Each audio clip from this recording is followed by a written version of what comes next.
shaking, the building suffers damage at the corners because the walls shake in different planes or different angles and they resonate at different frequencies. So always the corners that fail, right?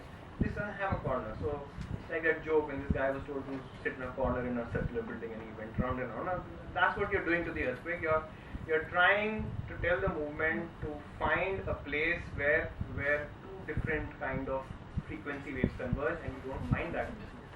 So this works well for the adapted form works well for floods as well as earthquakes.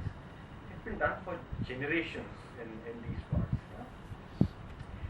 And then we move to Orissa. This is from Balasore, and as we are introduced, most of our work is around disaster. So we were doing this work after a series of floods, 2007, 2009, and more recently again we've been working in this area. And here the same blocks were switched to fly ash blocks. This was a waste product coming out of thermal power plants and industrial plants in that area. So the raw material changes. You do the initial bit. So there's a raised plinth to save you from the waters. That's the highest flood level that they've ever seen. Still you get a sill, and the top is still done with the bamboo that they've usually been working with locally. And then our first travels to Kashmir for post-disaster work happened in 2005. 8th of October 2005, there was a major earthquake. It's always more known as the Pakistan earthquake because there were greater casualties on the Pakistan side. So there was extensive damage and casualties, 1,300 people killed on our side of Kashmir. And now the problem was, the first time we also had to move away from our very strong notions of working with local materials and technologies, because when this happened in October, we knew that December it starts snowing and it's going to get very cold. This was in Poonch, right along the line of control. So we had to leave that behind and do these prefab kind of shelter with timber frames and plywood, filling that you can see over here. And we were almost apologetic about it. It's back to work with timber. You can't cut trees. Till the time there was a workshop close by at IHC in Hatko recently, and a very senior professor from this world disasters, Professor Jagdish from Bangalore, stood up and said that timber is a solar product. It's the best material that you can build with. And I had never thought of timber as a solar product, but it is so true. And he said that there's a problem in using timber when you are taking it from the forests and you're not replacing it. But timber from a plantation is a product, and it's far greener than anything else. It's something that people have always worked and built with, and it just works so well. So that was our first visit. I'll talk about 2 more visits in the coming slides. But in the meanwhile, in 2011, there was an earthquake in Sikkim, and we went there, and now for the first time we struggled with the concept of aspirations. People in these villages don't want the kind of houses you find so nice, because you live in better houses in the city, reinforced cement concrete houses, frame structures and all. And now started a negotiation. We said that your local bamboo ikra, which is a bamboo frame that gets plastered, is a far better way of building. And they said, no, we want the kind of houses that you have in Delhi and Gangtok, which is these frame houses. So colleague Rathi sitting here was the one who really worked on this with the community. A lot of negotiations happened, and eventually we had a hybrid. That's a RCC frame with ikra infill. So a bit of compromise on both sides, but still a very workable product that comes out. And the bulk of the material with bad carbon emissions, has still been eliminated because all your walls are gone. This is how it is. And then in 2010, we were back in Jammu and Kashmir, in Ladakh this time, after floods that happened and hit Leh, and we worked in a number of villages in that area. And this is just one snapshot, but this happened over a series of, batches of houses that were built, where we started with very high-end ideas of how things can be put together, technology can meet tradition and things can happen. But in the end, technology lost and tradition won, and eventually what worked out was that in this area where there is no electricity, you're off the grid, the winter temperature is going to dip to minus 35 degrees. Then the only thing that works is a 2.5 foot mud wall. Right? What you need to do is be aware that you need to bring in some resistance features to other risks like earthquakes that we work with. So some work happened around these technologies. And one of the buildings, again the team worked so hard on this, was a rammed earth building in a village called Igu. Okay? A beautiful building, and everyone worked really hard to make it beautiful, because one of the constraints we are always facing is of aspirations. The people, folk out there don't want these buildings which we find beautiful for them, not for ourselves. Right? So one of the persons we worked with over here was somebody called Sonam Wangchuk, who runs an organization called SecMall. His story is very similar to the Three Idiots story. He's a mechanical engineer who lives and works with the school. I'm not sure whether the story was inspired using his case, but he worked with us and he guided us a bit on the technology and how this used to be done in old times, but is a dead art now. And my question to him was that, we came across a HUDCO supported building center just outside Leh in Choglamsar. I said, you've been working, so many people have been working, HUDCO's invested, why don't people, take this up? And he gave a very interesting answer. He says that the biggest problem is that we always push this as appropriate low-cost technology for the poor, and then nobody wants it. The story that the Tatas learned with the initial marketing of the Nano. And he told me that in Thimpu, Aman Resorts had built one of their resorts using rammed earth, and ever since that happened, the demand for rammed earth construction has really shot up in Thimpu. Everyone's asking their architects for this because then the rich in the city wanted it, and then everybody else wanted it. So make it aspirational, and you can compete with the other market forces that are selling cement and steel far better than doing it through the routes that we've been doing. And I was traveling to Sikkim for that other school work and other things. So there's one turn that you take to the right, and in 4 hours you can be in Thimpu. So I thought maybe I can ask my taxi wala to just take me across, spend another night there, and take a look at this resort. And I looked up online, and the cheapest room was $1,000 a night. That's the cost of living in this kind of a space once you put it in a different frame. Not that I would want to promote such hotels or such use, but the core that Sonam Wangchuk was saying is that how you're pitching your technology has something to do with why it's not being taken. And the third time we went back, this time again to the Kashmir Valley, was the floods, after the floods of 2014. These are some of the houses that we recently completed there, and it's a 3.5 day house. So that's the time it takes. It's supposed to be an intermediate house. It's better than a tent for people who did not have other spaces to live in. It's not as good as a permanent house. Permanent housing will be taken up once the winters are over. But this is the kind of houses in which about 200 families could find ways of living the winter out. So 3 visits to Jammu and Kashmir, 2005, 2010, 2014, 15. Let's see why we are going back to this place again and again, and what the science of assessment has to say about it. So this is a set of vulnerability maps of India produced by the Government of India, Building and Materials Technology Promotion Council, right across at the India Habitat Center. This exercise was done in 1997. The seismic map was updated once in 2006, which also tells us that the way of doing this is that they map incidents, and where they happen frequently gets a higher rating, so you get a deeper red over there. Okay? But our meteorology has been working, as I said, for the last 200 years. We don't know what happened before that. There's some ways of guessing, especially on earthquakes with dating and all, but no precise data.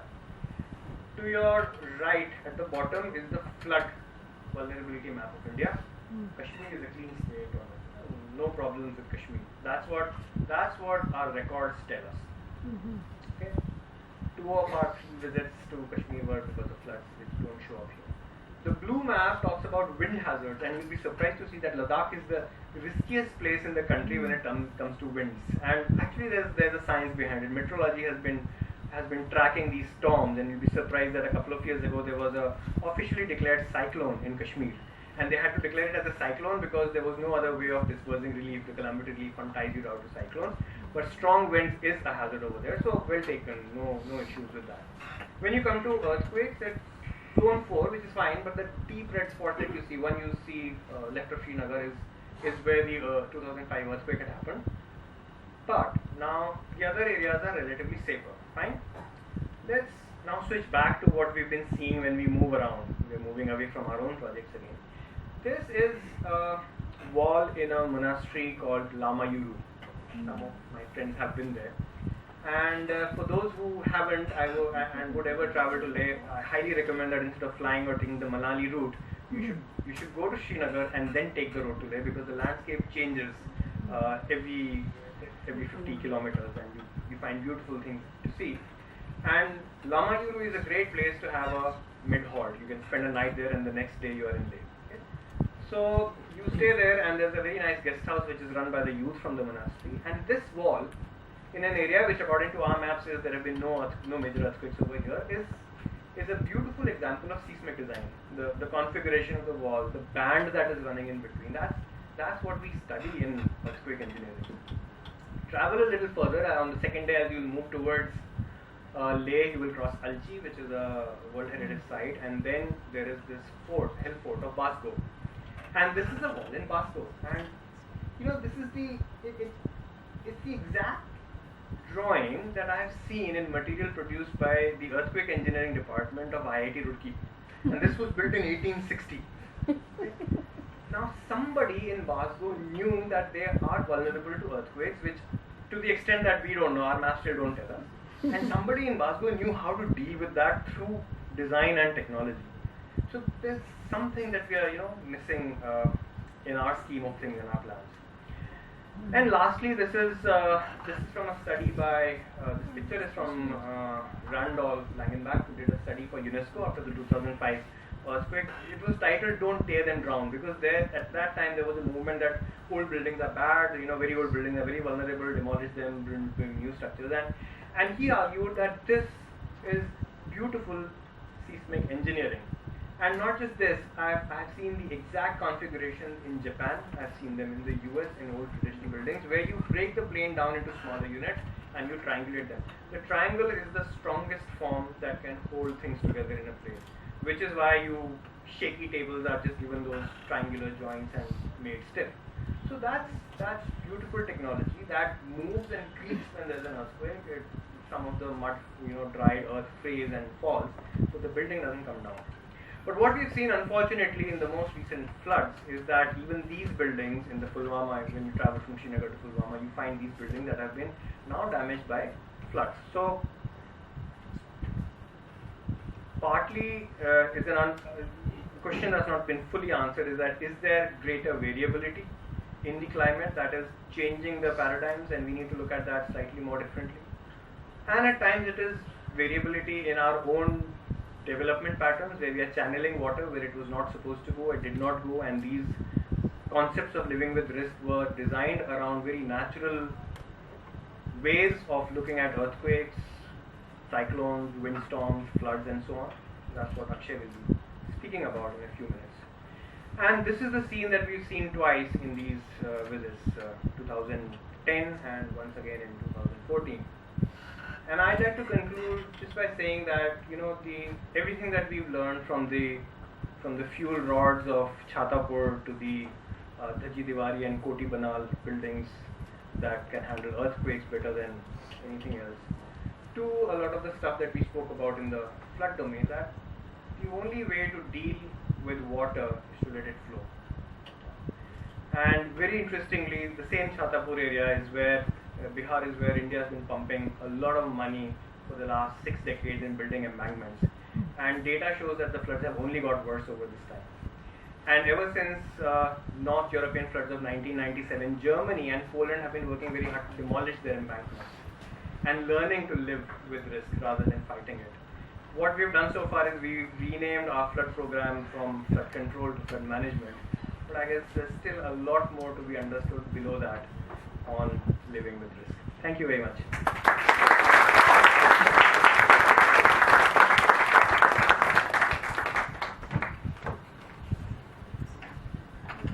Thank you, Anshu. Moving on to our second presenter, Akshay Kaul specializes in the field of ecological planning and landscape architecture and possesses more than 23 years of work experience in India and the US.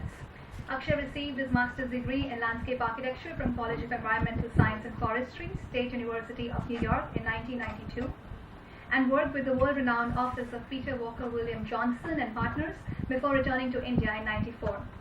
He has worked on projects of various scales such as townships, riverfront development, university campuses, and residential projects, including small-scale projects like terrace gardens and public art school projects. He has been recently involved with community-centric projects with schools in adopting neighborhood parks for community development, environmental education, and sustainable practices. He's traveled extensively post-floods in Kashmir and has been working on various initiatives related to habitat there. I take great pleasure in inviting Akshay to share his insights with us. Please give him a big hand.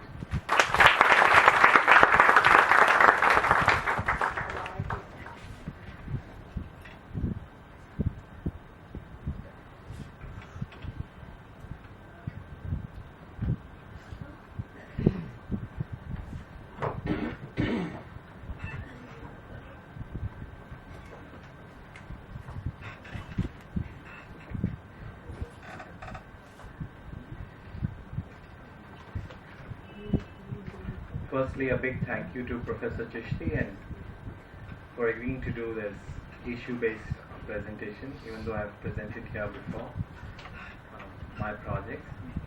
And thank you all for coming here. I'll start this presentation with a small poem, or rather a part of the poem, which I had written during the time of the flood on 16th of September 2014.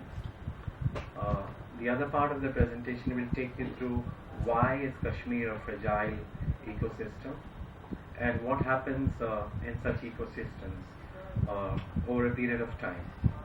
And eventually I'll end with again a small part of a poem which I had written when the water had still not receded in the Kashmir Valley. It poured and it poured, as if the clouds had burst, and the sky had befallen. The river had risen. With a mighty roar it tore and swept away the protection, the embankments that had been there for years, now stood no more.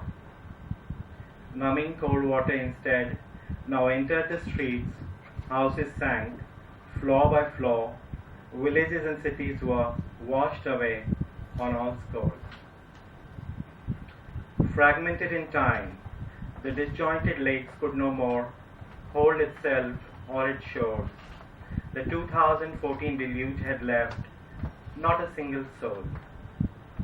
This one time, the city between two hills now lay deluged, helpless and grounded to its core.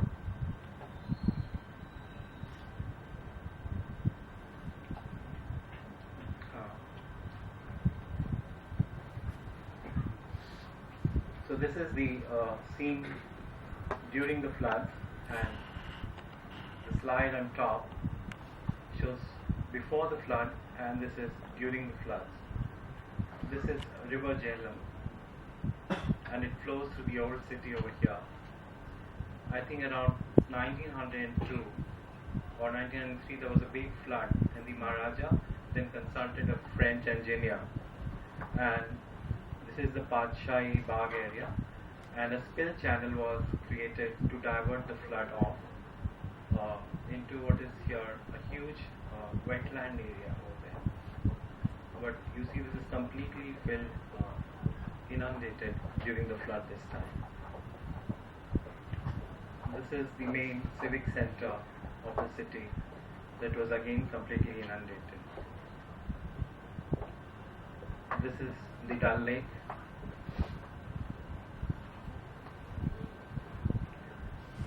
This is Jawaharnagar area, which most of the residents would live here. And if you go back to this particular slide, this is Jawaharnagar area, and it lies between the Jhelum river over here and the flood spill channel. And ironically, this whole area is lower than the level of the river itself. So any rise in the river level, this gets flooded.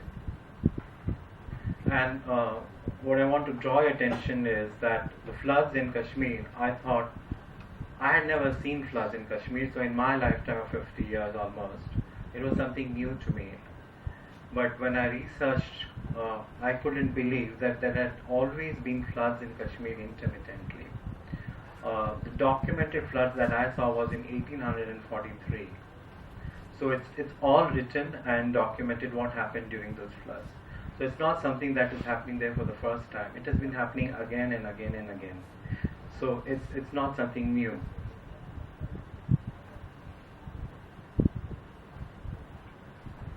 I'll take you through a short film.